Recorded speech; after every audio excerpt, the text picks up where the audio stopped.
예, 계속해서 우리는 말씀을 보시겠습니다. 고린도전서 6장을 보시면 되겠고요.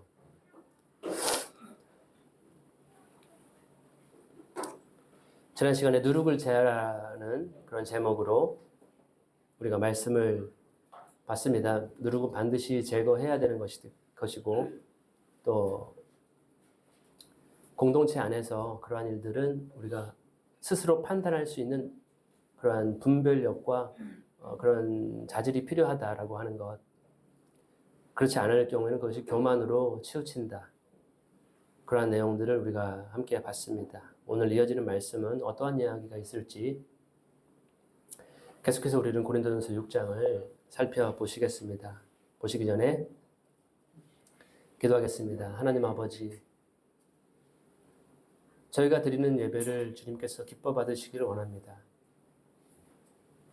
주께서 원하시는 예배, 주님의 말씀 가운데 세워진 예배가 되기를 원합니다. 이 교회는 사람의 생각이나 사상이나 사람의 계획 위에서 세워진 것이 아니라 예수 그리스도라고 하는 귀한 반석 위에 세워진 것을 저희들은 믿습니다.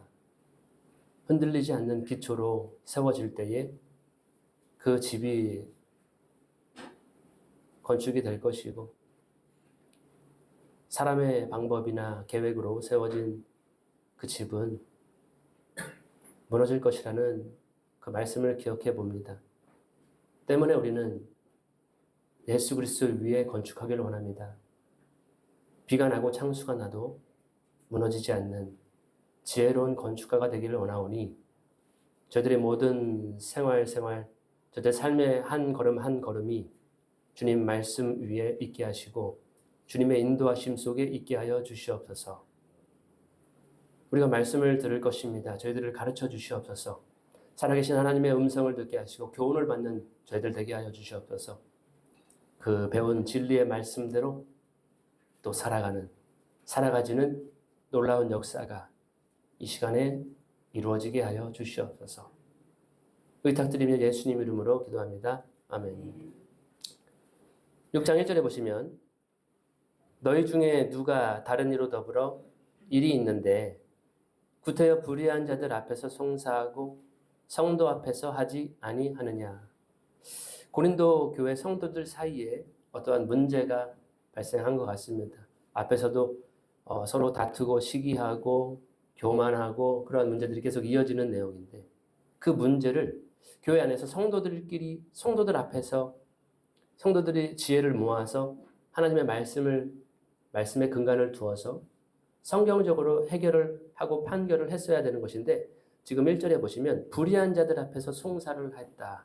세상 재판으로 교회 안의 일들을 가지고 거기에서 소송하고 고소하고 하는 일에 대한 일이 벌어진 것입니다. 그것에 대해서 바울이 지금 책망을 시작합니다. 세상 재판으로 우리가 이걸 가지고 가야 될 것인가? 아니면 성도들의 재판 가운데서 교회 안에서 이 모든 것을 해결해야 되는가? 이 문제가 되겠습니다. 굉장히 흥미로운 것은 저의 인생과 지금 모든 게 다 이렇게 왜 하나하나 맞춰지는 느낌일까요? 저만 그런 건가요? 저만 느끼는 데자뷰인가요? 2절에 보시면 성도가 세상을 판단할 것을 너희가 알지 못하느냐? 세상도 너희에게 판단을 받겠거든 지극히 작은 일 판단하기를 감당치 못하겠느냐. 성도라고 하는 사람 존재에 대해서 다시 한번 설명을 해주는 거죠, 바울이. 지금 교회 안에서 서로 소송하고 고소하고 세상 재판 불의한 사람들 앞에 가서 그 판결을 요청하고 그러한 것에서 성도의 자질, 성도라고 하는 존재가 어떠한 존재인지를 설명해 주는데 첫 번째로 성도는 세상을 판단하게 될 것을 알지 못하십니까? 성도가 세상을 판단한다. 우리가 세상을 심판한다? 좀 새롭고 생소한 느낌이 들 수 있을 것 같아요. 3절에 보시면 우리가 천사를 판단할 것을 너희가 알지 못하느냐 그러하거든 하물며 세상 일이랴. 성도가 또 더 나아가서는 천사들도 판단하는 위치가 될 것이다. 그것이 성도의 위치이다라고 하는 것인데 지금 고린도 교회는 지극히 작은 일도 하나 처리 못하느냐? 세상 일 하나도 판단이 안 되는가 안 서는가 지금 그러한 책망을 합니다.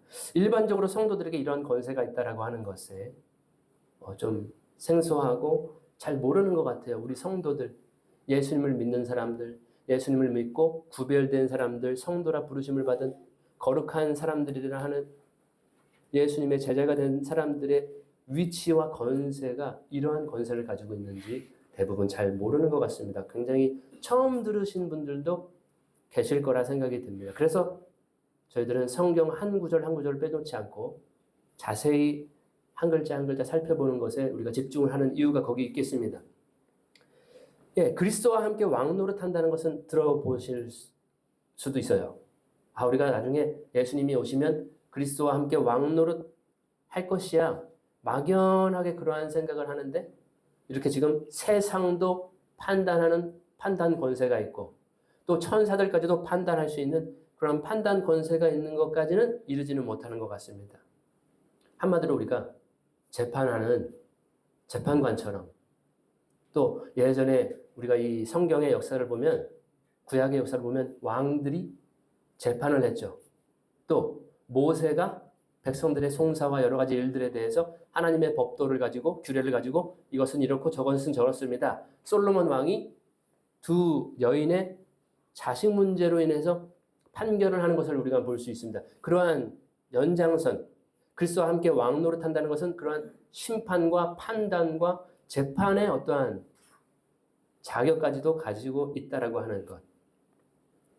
그렇게 본다면 지금 우리가 세상의 사회에서 보면은 판사나 검사나 변호사나 이런 법조인이 되기 위해서 얼마나 굉장히 어려운 관문이다라고 이야기들 많이 하지 않습니까? 아무나 그러한 일들의 종사자가 될 수는 없겠죠. 굉장히 명석해야 되고 또 개인 스스로도 굉장히 많은 공부와 연구와 이 법조항과 법 지식에 대해서 굉장히 열심히 공부를 하지 않습니까? 마치 의사가 사람의 몸을 연구하는 것처럼 이 법조인들은 그 세세한 법들을 다 공부하게 되는 것입니다. 그렇게 해야만 정확한 판결과 재판을 할 수 있는 거죠. 때문에 우리에게 주어진 권세, 우리가 장차 천국에서 우리가 어떠한 모습으로 변화될 것이고 어떠한 직분과 그러한 권세를 가지게 될 것인가를 아는 이상 우리도 마찬가지로 이 법에 대해서 하나님의 말씀에 대해서 하나님의 기준에 대해서 정말로 오판 없이 오심 없이 정확하게 사리를 분별할 수 있을 정도의 그런 장성한 지식이 쌓여져야 되겠다. 그래서 그래서 성경은 우리들로 하여금 너희들은 언제까지 어린 아이들이 되어야 할 것이냐. 우리는 그리스도의 장성한 분량까지 자라야 한다라고 하는 그러한 권면을 주고 있는 것이거든요. 결국 우리는 그리스도와 함께 왕노릇을 하고 재판하고 판단하고 심판하고 다스리는 권세를 행사할 것이기 때문에 바울은 끊임없이 이 편지를 통해서 우리에게 그 권면을 주는 것 같습니다. 공부가 안 된 어린아이, 아직 성숙하지 못한 그런 코 흘리개가 재판을 한다고 생각을 해보십시오. 우리 저쪽에 있는 매일 치고받고 하는 그 아이가 우리의 성사를 판단한다고 생각해 보십시오. 육신적인 크리스찬, 영적인 어린아이, 성경은 도무지 공부하지도 않고 배웠어도 다 까먹어버리고 다 잊어버린 상태에서 재판을 한다고 재판석을 그에게 맡긴다면 소위 엉망진창의 법정 드라마가 될 것입니다. 무죄한 자를 유죄하다라고 할 것이고 유죄한 죄가 있는 사람을 죄 없다 해야 될 것이고 유전무죄, 무전유죄 이러한 부조리가 엄청나게 판을 치겠죠. 그러나 예수 그리스도는 심판에 어려움이 없으시고 뭐든지 정확하게 완벽하게 실패가 없으신 그러한 판단을 할 것이기 때문에 성도들에게도 그러한 그리스도의 장성한 분량에까지 이르는 그러한 지식이 필요하다라고 하는 그러한 권면과 연결되어서 우리가 볼 수가 있겠습니다. 그래서 4절에 보시면 그런즉 너희가 세상 사건이 있을 때에 교회에서 경히 여김을 받는 자들을 세우느냐. 번역에 따라서 세워야 할 것이다 라고 하는 그들을 조롱하는 그들을 책망하는 어조일 수가 있겠고요. 5절에 내가 너희를 부끄럽게 하려 하여 이 말을 하노니 너희 가운데 그 형제 간 일을 판단할 만한 지혜 있는 자가 이같이 하나도 없느냐. 그러한 상태가 되었다는 거죠. 그래서 장성한 분량에 이르지 못하고 자신의 생각과 자신의 마음과 이런 것으로 지금 이 문제 하나를 판단을 못하고 있는 상황이 되었다. 6절에 형제가 형제로 더불어 송사할 뿐더러 믿지 아니하는 자들 앞에서 하느냐. 형제끼리 송사하고 고소하고 고발하고, 그래서 믿지 않는 불신자 앞에서 판결을 받는 그러한 일들이 가하는가. 7절에 너희가 피차 송사함으로 너희 가운데 이미 완연한 허물이 있나니 차라리 불의를 당하는 것이 낫지 아니하며 차라리 속는 것이 낫지 아니하냐. 이러한 말씀들을 통해서 우리의 거울이 되는 것 같습니다. 우리가 어떻게 이러한 문제들이 있을 때에 우리의 선택을 결정하느냐, 어떠한 선택을 우리가 하게 되는가, 이러한 우리의 가이드라인과 안내서가 되는 것 같습니다. 이러한 바울의 권면과 성경의 가르침이 서로 간에 송사할 바에야, 서로 간에 고소하고 고발하고 그렇게 할 바에야 그냥 불의를 당하는 것이 낫지 않겠는가? 차라리 속는 편이 낫지 않겠는가? 지금 그렇게 바울이 이야기를 하네요. 왜 그럴까요? 아니, 왜 소송을 해야지 법적으로 세상 재판으로 이 사건을 가지고 가야지 왜 우리가 부당함을 감수해야 될까? 왜 그 부주의한 것들을 차라리 내가 손해보고 말지 눈 딱 감고 참아내야 할까? 그 이유가 뭘까요? 8절에 설명이 되어 있습니다. 너희는 불의를 행하고 속이는구나. 저는 너희 형제로다. 형제 간에 있는 일이기 때문에 피를 나는 형제라고 하기 때문에 차라리 손해보는 것이 낫다라고 합니다. 차라리 누구 한편이 져주는 것이 낫다. 형제에게 불의를 행하는 것보다 형제를 속여서 너희들이 그렇게 나온다? 그럼 나도 이렇게 나가겠어. 같이 불의함으로 대응하거나 재판받거나 이러한 일들을 형제관계에서는 하면 안 된다는 그 이야기를 전하는 것 같습니다. 그렇기 때문에 바울은 지금 목소리를 높여서 책망하고 권면하고 있는 것 같습니다. 이것은 잘못을 묵인하라는 건 아니죠. 우리가 5장에서 살펴봤었죠. 범죄한 일이 드러났을 때 심지어 바울은 사탄에게 내가 그 자를 넘겨주었다, 내어주었다라고 하는 판결까지 했습니다. 묵인하라는 것이 아니라 불의한 방법으로 세상 재판에게, 믿지 않는 자, 불의한 자들에게 이 교회 안에 성도들의 권세가 있음에도 불구하고, 더 높은 권위가 있음에도 불구하고 그 불의한 자들에게 이 사건을 가지고 가가지고 서로 고발하고 불의하고 욕하고 허물하고 하는 그 문제를 지금 이야기하는 것입니다. 불의함이 문제였다는 것입니다. 9절에 그래서 바울은 하나님의 나라에서 제외되는, 하나님의 나라와 함께 할 수 없는 그 목록을 제시합니다. 9절에 불의한 자가 하나님의 나라를 유업으로 받지 못할 줄을 알지 못하느냐. 미혹을 받지 말라. 미혹을 많이 받는 것 같아요. 불의함으로 살아가도, 내 마음대로 살아가도, 내 욕심을 채우면서 살아가도 나는 천국은 따는 당상이야. 그렇게 생각하는 경우가 있는 것 같아요. 근데 바울은 지금 이야기하는 것이 미혹을 받지 마십시오. 속지 마십시오. 자기를 속이는 경우도 있는 것 같습니다. 지금 나는 잘하고 있는 거야. 이렇게 해도 괜찮아 라고 스스로를 속이는 경우도 있는 것 같아요. 바울은 이야기합니다. 미혹을 받지 마십시오. 음란하는 자나 우상 숭배하는 자나 간음하는 자나 탐색하는 자, 남색하는 자. 이러한 사람은 하나님의 나라를 유업으로 받을 수 없겠다. 첫 번째로 음란이 언급이 됩니다. 지금 음란의 시대에 있죠. 너무나도 음란물들이 너무나도 가득한 시대. 우리를 스스로 지켜야만 하는 시대에 살고 있고요. 우상숭배. 우상숭배는 다른 것이 아닌 것 같습니다. 하나님을 온전히 하나님의 뜻대로 그분을 섬겨야 되는데 내 방식대로 하나님을 만드는 게 우상숭배거든요. 내가 원하는 모양으로 하나님을 만드는 것입니다.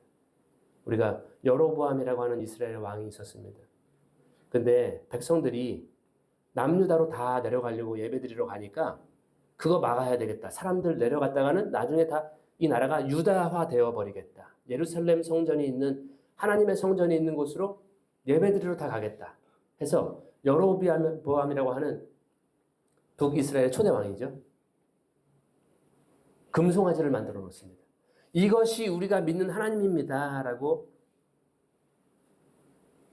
똑같은 예배를 드리는 것 같아요. 그러나 전혀 다른 하나님을 섬기게 인도한 그 여로보암의 죄를 하나님이 수대에 걸쳐서 그를 말살시켜버리십니다.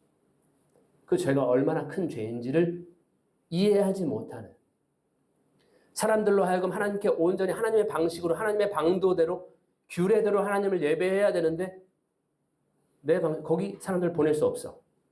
거기 사람들 예배드리러 가게 할 수 없어. 내가 만든 이것도 하나님이야. 여기서 예배드리면 돼. 이 분별력이 성경에서 분별이 너무나도 명확하게 되어 있는 이야기들. 미혹을 받으면 안 된다는. 우상숭배, 또 간음하는 사람, 탐색하는 자 되어 있는데 사실은 여자처럼 행동하는, 다른 번역에서는 여자처럼 행동하는 자를 의미합니다. 그리고 남색은 동성애입니다. 이렇게 보면 구절에서는 성적인 죄들이 대부분입니다. 성적인 일탈들. 이 우상숭배는 하나님과의 음란이거든요. 예, 그러한 성적인 죄들이 지금 구절에는 굉장히 대부분이고 10절에 보시면 도적은 뭔지 아시죠? 훔치는 거죠. 탐남하는 자는 이건 탐욕을 부리는 것입니다. 내 것이 아닌데 내 것이라고 계속 취하려고 하는 자기의 소유권을 주장하는 것을 탐욕이라고 하는 것. 나에게 정해지지 않는 것을 취하려 하는 것. 그다음에 술 취하는 자도 여기 포함이 되어 있습니다. 후욕하는 자는 욕설하는 것입니다. 저주하고 욕하고 입에 담을 수 없는 그러한 말들을 하는. 예. 술 취하는 자, 지금 우리 텔레비에 보면은 꼭 맛있는 거 먹을 때 연예인들이 술을, 제가 아는 성암흑의 가수도 발라드 가수인데, 이렇게 술을 마시는지 모르겠어요. 콘서트를 잠깐 봤는데, 숨이 차서 노래를 못 하더라고요. 그만큼 체력에, 건강에 좋지 않은 그 술을 왜 이렇게 마시는지. 예, 술 취하는 자도 하나님 나라에 들어갈 수 없다라고. 그 다음에 토색하는 자는 착취하는 것입니다. 여러 가지를 착취를 할 수 있겠죠. 그러한 자들은 하나님의 나라를 유업으로 받지 못하리라. 이 10절의 내용은 대부분 대인관계에서 피해를 줄 수 있는 그러한 도적들, 탐심 부리는 것, 술 취하고 행패 부리는 거 있죠? 술 취해서 행패 부리고 그다음에 욕하고 남의 것 착취하는 이러한 죄들이 대부분 기록이 되어 있습니다. 이러한 사람은 하나님의 나라를 유업으로 받을 수 없다라고 하는데 이 하나님의 나라를 유업으로 받을 수 없다 이거를 좀 오해하시는 분들이 계세요. 천국을 상속받지 못한다는 의미입니다. 천국을 상속받는 것은 따로고 구원받은 것은 따로다. 따로따로로 생각하시는 경우가 있는 것 같은데 이 지금 바울의 이 이야기의 전체 흐름으로 봤을 때에는 천국만 상속받지 못하는 것이지 천국엔 들어간다 뭐 이러한 개념이 아닌 것 같아요. 왜냐하면 불의한 자는 하나님의 나라에 들어갈 수가 없기 때문에 우리는 예수의 공로에 힘입어서 의로운 자가 되잖아요. 믿음으로 말미암아 의에 이르게 되었다라고 하는 그 의는 그 의대로 계속 지속이 되어야 되는 것입니다. 때문에 우리는 믿음으로 날마다 살아가는 것이죠. 믿음은 우리를 의롭게 하기 때문에 예수를 믿는 믿음 안에서 살아가는 것입니다. 그 믿음에서 벗어나는 행위들이 바로 이 불의함이라고 하는 것이죠. 불의한 자가 하나님의 나라를 유업으로 받을 수 없기 때문에 지금 이러한 목록들을 설명을 해주고 있습니다. 그런데 고린도 교회에 이러한 사람들이 있었다라고 하는 것이고요. 저도 이러한 가운데 있었던 사람이 아닐까 생각을 해봅니다.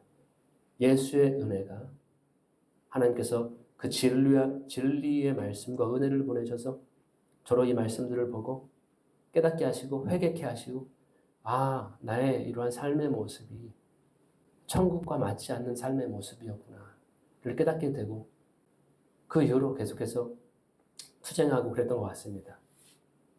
고린도 교회에도 마찬가지로 이러한 사람들이 있었다라고 하는 것이고 고린도 교회에만 있었을 뿐 아니라 지금 오늘날에도 분명히 있을 거라고 생각이 듭니다. 이 구절을 읽었을 때 그럼 나는 어떻게 되는 거지? 나는 천국이냐 지옥이냐 그것이 문제로다. 나는 지금 내 삶도 천국이 아닌 것 같은데 나중에도 천국에 들어갈 수가 없는 것인가라고 안 좋은 뉴스를 여기까지만 읽으면 좀 안 좋은 뉴스, 슬픈 소식을 접하게 되는 것인데 11절에 보시면 그 상태로 당신들은 영원히 지옥행입니다 라고 이야기를 하지 않고 성경은 뭐라고 이야기하냐면 11절에 너희 중에 이와 같은 자들이 있더니 주 예수 그리스도의 이름과 우리 하나님의 성령 안에서 씻음과 거룩함과 의롭다 하심을 얻었느니라. 너희 중에도 이러한 사람들이 있었지만 그대로 지옥으로 가는 것이 아니라 하나님의 나라에 못 들어가는 것이 아니라 길이 제시가 되었다라고 하는 것입니다. 이 모든 사람들이 그대로 하나님의 심판을 피할 수 없다는 것이 아니라 그 모든 것을 벗어나서 씻음과 거룩함과 의롭다 하심을 얻을 수가 있다. 한마디로 구원받을 수 있다라고 하는 좋은 소식을 이어서 바울이 기록을 해줍니다. 구원받을 수 있다라는 것입니다. 그 상태로 너는 안 돼. 너의 운명은 결정되었어. 그런 거짓말에도 속아서는 안 됩니다. 사탄이 얼마나 교묘하게 거짓을 하는지 동의가 될 때가 많이 있을 것 같아요. 맞아, 나도 그런 것 같아. 나도 천국에는 못 들어갈 것 같아. 차라리 그냥 지옥에서 살지 뭐. 이러한 속임수가 굉장히 강력한 것 같고요. 젊은이들 세대에 특별히 더 많이 역사를 하는 것 같아요.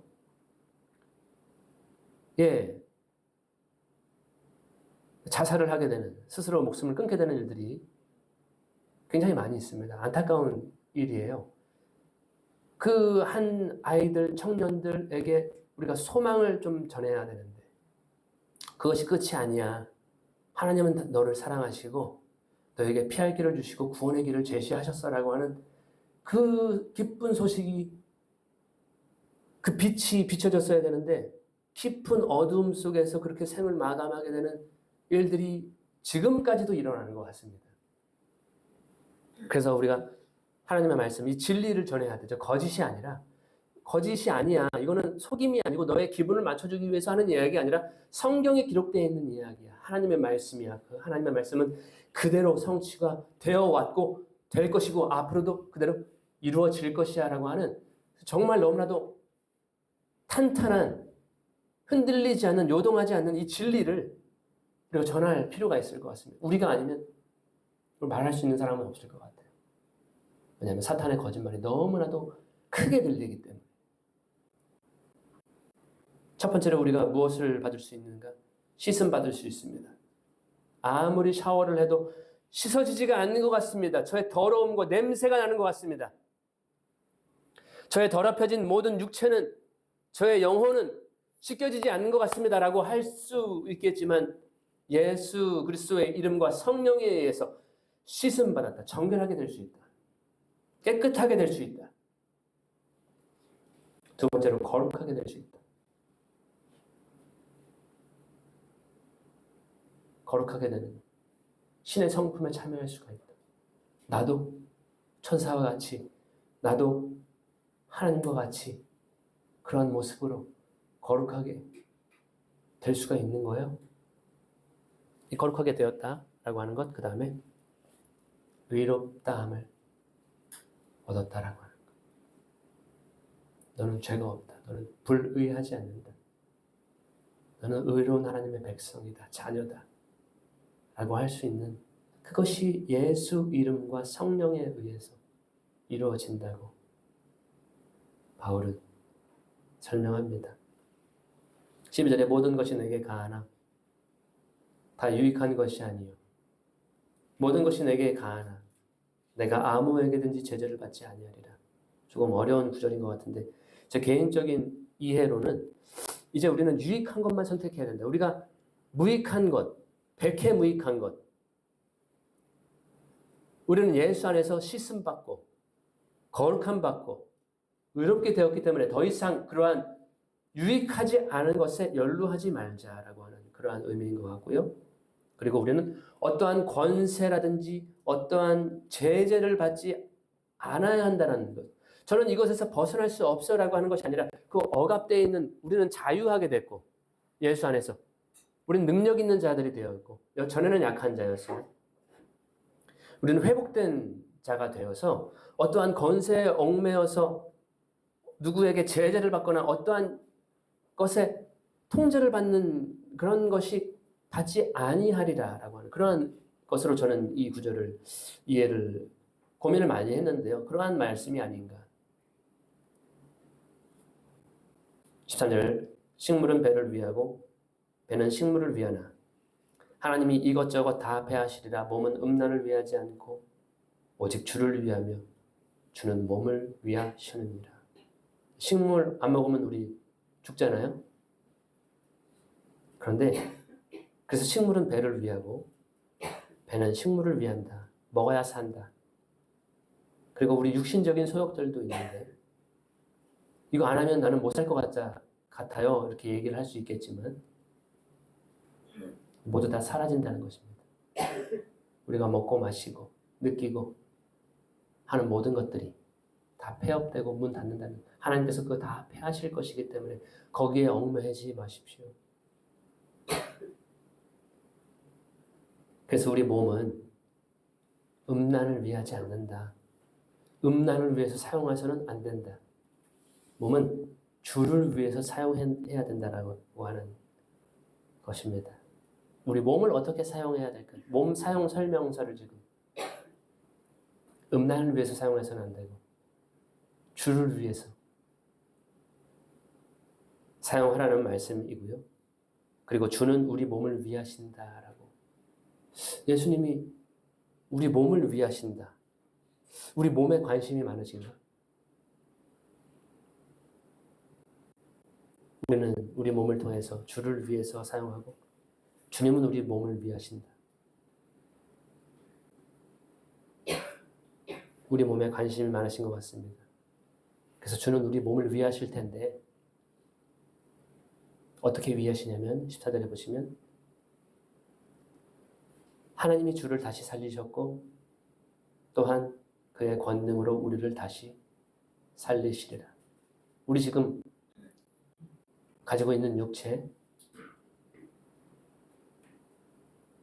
우리 몸, 내가 원치 않았던, 원했던 우리 몸이 가지고 있는 속성들, 하나님께서 우리의 몸을 위하시는데요. 주께서도 우리 몸을 위하시는데 우리 연약한 몸, 부족한 것들, 하나님이 예수님을 다시 살리신 것처럼 그 권능으로, 그 능력으로 우리를 다시 살리시는 일을 하실 것이다. 새로운 모습으로, 변화된 부활의 몸으로 우리를 위해 주실 것이라는 것. 지금 우리는 뭔가 우리 몸이 마음에 안 들 수 있어요. 불만이 있을 수 있습니다. 나는 왜 저 형제처럼 잘생기지 못했을까? 나는 왜 눈이 쌍꺼풀이 없지? 저 형제는 쌍꺼풀이 있는데. 나는 왜 마음에 안 들 수 있습니다. 그러나 그런 거 다 패해질 것이고 먹고 마시고 느끼고 모든 것들이 육체 모든 것은 다 패할 것이고 우리의 몸은 다시 부활의 몸으로 거룩한 몸으로 변화된 몸으로 완전히 새롭게 될 것이라고 하는 그 권능으로 능력으로 우리를 다시 살리실 것이다. 이것이 가능하게 된 것은 그 어떠한 철학이나 공식이나 의학이나 과학이 아니라 우리 몸이 그리스도의 몸과 하나 되는 것으로 이루어집니다. 우리는 이미 예수님과 몸이 하나가 되어 있는 몸이라고 하는 것이 어떻게 보면 마음대로 써도 돼라고 하는 그런 가르침들 거짓 교리들이 이 시대에 있었던 것 같아요. 여러분들 들어보셨을 수 있겠지만 뭐 그노시스 뭐 사상이다. 뭐 영은 거룩하고 육은 더럽다. 그래서 육체를 아무리 사용해도 괜찮다. 그 지식만 추구하면서 살아가야 된다. 그리고 또 이 고린도 지역이 금욕주의라고 하는 에피쿠로스 학파 여러분 들어보셨나요? 우리가 고등교육을 이렇게 받아보면 에피쿠로스 학파, 스토아 학파 뭐 이런 것들이 있습니다. 도덕 시간에도 공부하실 수 있는데 그러한 어떠한 철학적인 가르침이 팽배했던 지역이 바로 이 고린도 출신 아마로 알고 있습니다. 우리 몸은 아무렇게나 써도 되는 것이 아니라 금욕적으로 쓰는 것도 아니고 주를 위해서 써야 돼요. 바울은 새로운 가르침을 지금 그들에게 전달하고 있습니다. 몸은 음란을 위해서 사용해서는 안 된다라고 하는 거예요. 왜냐하면 우리 몸이 그리스도의 몸과 하나가 되는 것으로 인해서 이제 우리는 예수님을 다시 부활시키신 것처럼 우리 몸 또한 그렇게 부활시키실 것이기 때문에 하나님은 그렇게 우리의 몸을 위하실 것이기 때문에 한 지체가 되었기 때문에 그 부활이 가능하다는 것입니다. 예수님과 전혀 한 몸을 이루지 않고 있다면 그것은 불가능한 거예요. 굉장히 중요한 사건, 예수님과 하나가 되었다라고, 한 몸이 되었다라고 하는. 바울은 그래서 다시 한번 설명합니다. 15절에 너희 몸이 그리스도의 지체인 줄을 알지 못하느냐? 내가 그리스도의 지체를 가지고 창기의 지체를 만들겠느냐? 결코 그럴 수 없느니라. 우리의 몸이 그리스도의 몸이라고 다시 한번 그들에게 그리스도의 몸을 가지고 창기의 지체로 우리가 사용하겠느냐? 결코 그럴 수 없다. 하나님이 금하신 것이다. 16절에 창기와 합하는 자는 저와 한 몸인 줄을 알지 못하느냐? 일렀을 때 둘이 한 육체가 된다 하셨나니 주와 합하는 자는 한 영이니라. 우리는 주와 몸이 하나가 됐어요. 여기서 지금 바울이 하고자 하는 이야기는 우리 몸이 주와 합한 몸이라는 거예요. 이미 하나가 됐어요. 둘이 합하여 하나가 되었다. 이거 창세기에 아담과 하와에게 말씀하신 거거든요. 둘이 아니라는 거죠. 이제는 하나다라고 하는 이 신랑과 신부가 하나 되는 것, 남편과 아내가 하나 되는 것처럼 둘이 아닌 하나다라고 하는 개념을 가지고 그리스도가 우리와 함께 그렇게 한 몸을 이루었다라고 하는 것입니다. 그래서 몸을 함부로 써서는 안 된다는 거죠. 음란을 위해서 써요. 그리스도의 몸을 가지고 우리가 창기에게 가는 것이다라고 이야기하는 거죠. 또 하나 이야기하는 것이 뭐냐면 17절에 주와 그렇게 합한 자는 주와 영도 하나가 되었다. 우리는 영도 주와 하나고 몸도 주와 하나. 우리 영혼 육이 주와 완전히 결합되어 있는 상태다라고 하는 것입니다. 때문에 몸을 음란으로 사용해서는 안 되는 것이고 때문에 우리의 육체를 거룩하게 사용해야 된다는 것입니다. 그 이유가 18절에 음행을 피하라. 사람이 범하는 죄마다 몸 밖에 있거니와 음행하는 자는 자기 몸에게 죄를 범하느니라. 그래서 음행을 피해야 됩니다. 우리 육체를 더럽히게 되는, 우리 몸을 더럽히게 되는 그리스도의 몸에 죄를 범하게 되는 굉장히 고통스러우실 것 같아요. 19절에 너희 몸은 너희가 하나님께로부터 받은 바 너희 가운데 계신 성령의 전인 줄을 알지 못하느냐? 너희는 너희의 것이 아니라. 우리 몸이 하나님의 영이 거하시는 우리가 하나님으로부터 받은 바라고 되어 있죠. 우리가 성령을 받았어요. 근데 그 성령은 우리 몸에 거하신다라고. 몸이 그렇게 중요한 우리 몸을 함부로 사용하지 말아야, 거룩하게 사용해야 되는 이유는 성전이다. 성령이 거하시는, 임재하시는 장소가 성전인데 우리 몸이 그러하다라고 하는 것이죠. 그래서 19절 마지막에 너희는 너희 것이 아니니라. 여전히 우리 것으로 생각해서 우리 마음대로 성전에서 함부로 할 수 없는 거죠. 하나님의 것이고 주님의 것이기 때문에, 너희 것이 아니기 때문에 우리가 함부로 이제는 음행을 피해야 된다. 20절에 값으로 산 것이 되었으니 그런즉 너희 몸으로 하나님께 영광을 돌리라. 우리 몸, 이전까지는 우리가 우리 마음대로 내가 원하는 거 먹고 내가 원하는 거 마시고 내가 원하는 거 취하고 그렇게 했을지 모르겠지만 오늘 고린도전서 6장을 통해서 우리의 몸도 우리의 영도 다 하나님의 것이기 때문에, 값으로 산 것이기 때문에 20절 마지막에 너희 몸으로 하나님의 성전으로 하나님께 영광을 돌리라라고 바울은 권면을 마칩니다. 우리 몸은 이제 우리 것도 아닙니다. 하나님의 것입니다. 값으로 사셨습니다. 우리 몸은 그리스도와 한 몸입니다. 하나입니다. 그리고 우리가 받은 성령의 전입니다. 그래서 결론을 내자면 우리 몸은 음란으로 사용하면 안 되고요. 우상 숭배에도 사용하면 안 됩니다. 그렇게 오용하거나 남용해서는 안 되고 술 취함으로도 사용하면 안 되고요. 그리스도의 하나된 몸이기 때문에 이제 나중에 주께서 우리의 몸을 위하시면 우리는 변화된 모습으로 부활의 몸이 될 것이기 때문에 거룩하고 아름답게 하나님의 영광을 위해서 우리 몸을 사용해야 된다. 그런 말씀이 첫 번째 핵심인 것 같고요. 두 번째로는 앞에서 다룬 교회 안에서 일어나는 많은 문제들, 여러 사건들, 이러한 것들을 우리는 그리스도의 장성한 분량으로 의롭게, 정의롭게, 공평하게 분별하고 판단할 수 있는 그런 판단력을 가져야 된다라고 하는 것이죠.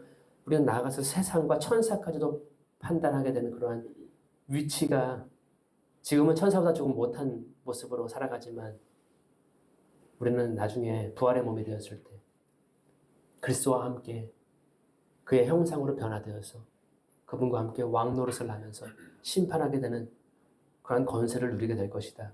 때문에 지금 우리가 이 땅에서 해야 될 것은 그리스도의 장성한 분량의 영적 성장이 필요하다는 것입니다. 하나님의 말씀을 그만큼 열심히 그리스도화, 우리의 생각과 말과 모든 행동들이 그리스도화 되어야 되고 결국엔 우리는 그리스도처럼 변하게 될 것이기, 그의 주의 형상으로 만족하게 될 것이기 때문에 지금 이 땅에서 우리는 그러한 장성한 분량의 영적 성장이 필요하다는 것입니다. 그렇게 우리가 부활의 몸이 되는 것과 그리스도와 함께 심판하고 판단하고 권세를 행사하는 그러한 왕노릇을 하시게 될 것이기 때문에 오늘 고린도전서 6장의 말씀을 통해서 그대로 될 것입니다. 아멘으로 이 말씀을 받으시는 저와 여러분, 결심하시는 저와 여러분 되기를 예수님의 이름으로 축원드립니다. 기도하겠습니다. 하나님 아버지, 주신 말씀에 감사를 드립니다. 우리의 몸은 변화될 것입니다. 현재 우리의 모습은 너무나도 벌레와도 같고 조롱거리와도 같고 내세울 것 없는 그러한 모습이지만 주님, 이 말씀처럼 주께서 우리의 몸을 위하실 때에 우리가 주의 형상으로 변화될 것입니다. 우리의 모든 것을 만족시켜 주실 것입니다. 때문에 이 땅 가운데서 우리의 몸을 거룩하고 의롭게 사용하게 하여 주시옵소서. 두 번째로 그리스도의 장성한 분량이 되게 하여 주시옵소서. 우리가 세상을 판단하게 될 것이고 천사까지도 심판하게 되는 그러한 주님의 권세를 받을 것인데 하물며 이 땅에서 그 작은 일 또한 우리가 분별할 수 없는 그러한 영적인 어린아이가 되어야 하겠습니까? 날마다 주님의 말씀과 진리를 향해서 나아가게 하시고 주님께 배우는 저희들 되게 하셔서 그리스도의 장성한 분량으로 나중에 주님과 그리스도의 왕 노릇을 넉넉히 행사하는 저희들이 되게 하여 주시옵소서. 주님 주신 말씀에 감사를 드리며 이 모든 것을 예수님의 이름으로 기도합니다.